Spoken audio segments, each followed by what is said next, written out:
சுற்றி சூழல் விழிப்புணர்வு செய்திகள்.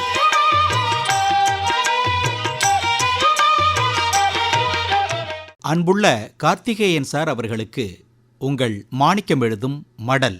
நலம் நலமறிய ஆவல். நம்ம மாநிலத்தில் நிறைய மரங்கள் குறுஞ்செடிகள் இருந்திருக்கு, இப்போவும் ஓரளவுக்கு இருக்கு. மரம் செடி கொடிகள் இருந்தால் அந்த பூமி செழிப்பான பூமி. ஒவ்வொரு வகையான மரங்கள் நிறைய எண்ணிக்கையில் ஓரிடத்துல இருந்தால் அந்த பகுதிக்கு அந்த மரத்தையொட்டிய பேரே வந்துடும், வச்சிருவாங்க. உசில் மரங்கள் நிறைந்திருந்த இடம்தான் உசிலம்பட்டி. இலுப்ப மரங்கள் நிறைஞ்ச பகுதி இலுப்பையூர், இலுப்பூர்னு அழைக்கப்படுது. விழா மரம் அதிகம் இருந்த பகுதி விளாத்திக்குளம். வாகை மரங்கள் செழிப்பாக வளர்ந்த பகுதி வாகைக்குளம், வாகையூர். இன்னும் ஆலங்குளம், அத்தியூர், அரசம்பட்டி, தாண்டிக்குடி, வேப்பங்குளம், இப்படி பல ஊர் பெயர்களில் மரங்கள் இருக்குது. ஆனால் இன்னைக்கு அந்தந்த ஊர்கள்லையே அந்த மரங்கள் இருக்கான்னு ஒரு கேள்வி கேட்டுக்கணும். ஏன்னா மரங்களின் எண்ணிக்கை குறைஞ்சி போச்சு, அல்லது பல பணிகளுக்காக நாம் மரங்களை வெட்டிட்டோம். பயன் தரும் பலன் தரும் மரங்களுக்கு பதிலாக தைல மரம், சீமக்கருவேல், தூங்குமுஞ்சின்னு விதவிதமான மாற்று மரங்கள் நம்ம பகுதிக்கு வந்துடுச்சு. கார்த்திகேயன் சார், இந்த மாற்று மரங்கள்லாம் வேகமாக சீக்கிரமாக வளர்ந்துடும். அது மட்டும் இல்லை, பூமியில் இருக்கும் நீரையும் நல்லா உறிஞ்சிடும். இந்த மரங்கள்லேருந்து காய்கள் பழங்கள்னு எதுவுமே வர்றதில்லை. அதனால் காய் கனிகளை நாடி வரும் பறவைகள் இல்லாமல் போயிடுச்சு. உசில் மரம் வறட்சியை தாங்கி வளரும். வெக்கையான பூமியிலும் இம்மரம் வளர்ந்து மனிதர்களுக்கு நல்ல நிழல் தரும். வேங்கை மரம் இன்னைக்கு அரிதாக போச்சு.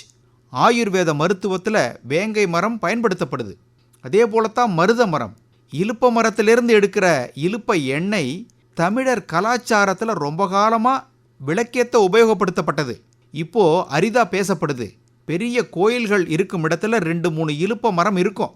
இலுப்பை எண்ணெய் கொண்டு கோயிலில் விளக்கேற்றுவது சிறப்புன்னு கருதுனாங்க. அதே போல் இடுப்பு வலிக்கும் இந்த எண்ணெய் ஏற்ற மருந்து. தோதகத்தின்னு ஒரு மரம் இருக்கு. இந்த மரத்தில் எந்த பொருள் செய்தாலும் அது காலத்துக்கும் அழியாது. அவ்வளவு சிறப்புகளுடையவை மரங்கள். ஆனால் நம்ம மனித இனம் அந்த அளவுக்கு முக்கியத்துவம் கொடுப்பதில்லை மரங்களுக்கு.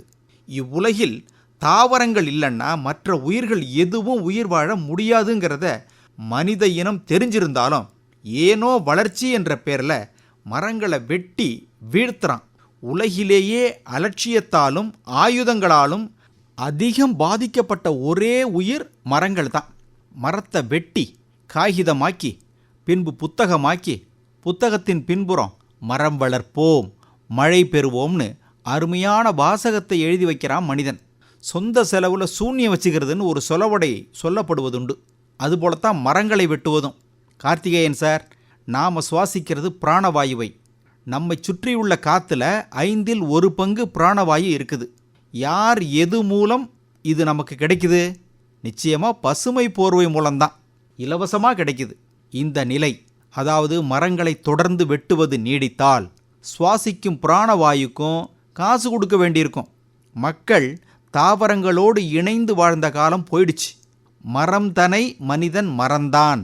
மறக்கக்கூடாது என்பதற்காக வீட்டை சுற்றி இடவசதி இருந்துச்சுன்னா அங்கு பயன் தரும் மரங்களை வளர்க்கணும்.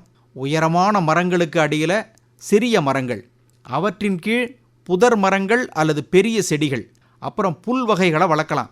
முருங்கை, கறிவேப்பிலை, மா, பலா, நாவல், நெல்லி, தென்னை, நெட்லிங்கம், மயில் கொன்றை, மந்தாரை, மகிழ மரம் போன்றவற்றை வளர்த்து பசுமை போர்வை உண்டாக்குனார்தான் காலம் போகும். இப்படிக்கு மடல் மாணிக்கம்.